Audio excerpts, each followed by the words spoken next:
आप सभी को नमस्ते।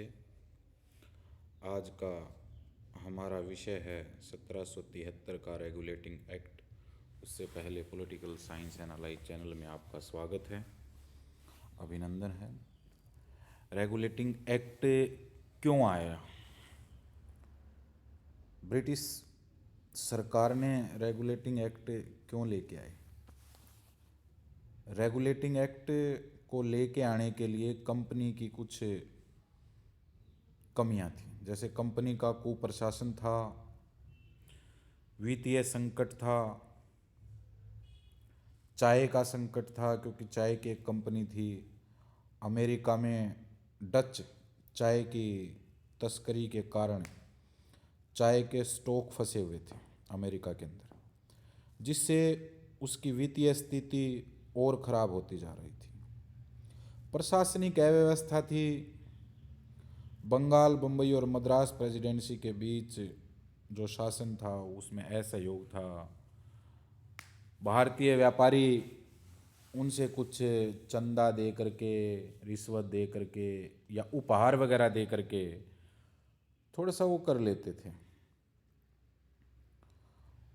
तो अपना थोड़ा सा ब्रिटेन ने प्रभाव बढ़ाने के लिए, चीज़ों को अपने हाथ में लेने के लिए, अपने फ़ायदे के लिए, कंपनी के फ़ायदे के लिए रेगुलेटिंग एक्ट को लेके आए। रेगुलेटिंग एक्ट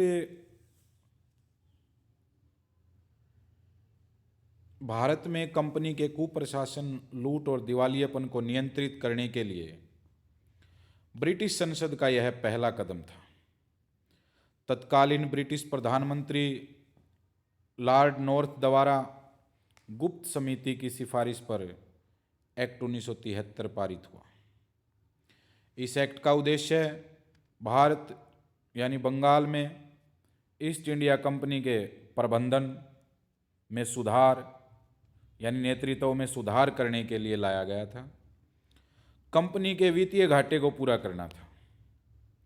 इस अधिनियम में कंपनी के लाभ को 6% तक और निर्देशक मंडल को 4 वर्ष के लिए सीमित कर दिया था। इस एक्ट में बंगाल के गवर्नर को बंगाल का गवर्नर जनरल बना दिया, जिसमें 4 सदस्यों की एक एग्जीक्यूटिव काउंसिल बनाई गई। मद्रास और मुंबई प्रेसिडेंसी को बंगाल के नियंत्रण में शामिल कर दिया। लॉर्ड वारेन हेस्टिंग्स बंगाल के लास्ट गवर्नर और गवर्नर जनरल बन गए।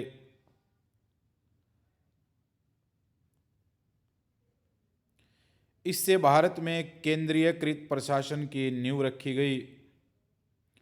कोलकाता के फोर्ट विलियम में सर्वोच्च न्यायालय की स्थापना 1774 में हुई थी। सर्वोच्च न्यायालय की प्रक्रिया के लिए ब्रिटिश न्यायाधीशों को भारत भेजा गया, जिसका कार्य 1773 के एक्ट को लागू करना था और पहली बार भारतीय न्यायपालिका की नींव भी रखी गई। असल में इसका उद्देश्य क्या था कि यहाँ अपना प्रभाव बढ़ाया जाए, क्षेत्र को प्रभावशाली किया जाए और कंपनी जिस तरह से काम कर रही है उसके किसी तरह से मुनाफे को बढ़ाया जाए और नेतृत्व समृद्ध किया जाए, भ्रष्टाचार को रोका जाए। 1773 के एक्ट से संबंधित महत्वपूर्ण तथ्य: गवर्नर जनरल वारेन हेस्टिंग्स के 4 परिषद के सदस्य जो थे वो थे फिलिप फ्रांसिस, कलवेरिंग, मानसन और बरवेल थे। गवर्नर जनरल तथा उसकी परिषद इंग्लैंड के बोर्ड ऑफ डायरेक्टर के प्रति उत्तरदायी थी। यानी बोर्ड ऑफ डायरेक्टर को उन्होंने यहाँ की सारी चीज़ें बतानी थी। यहाँ के सारी चीज़ें, मुनाफा नफ़ा सारी चीज़ें वहाँ बतानी थी। कैसे यहाँ चल रहा है, क्या स्थितियाँ हैं, क्या देश की परिस्थितियाँ हैं, कैसी कैसी जो भी चीज़ें हैं वो सारी वो रिपोर्ट उसको देते थे। बोर्ड ऑफ डायरेक्टर के प्रति वो उत्तरदायी थे। कोलकाता के उच्चतम न्यायालय की स्थापना भी 1773 के अधिनियम से की गई थी।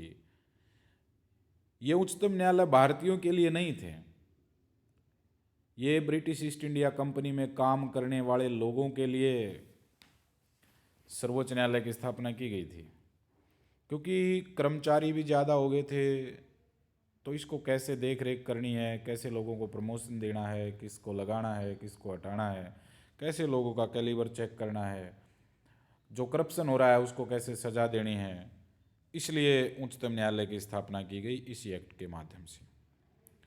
ईस्ट इंडिया कंपनी पर इंग्लैंड का नियंत्रण 1773 का प्रथम प्रयास था।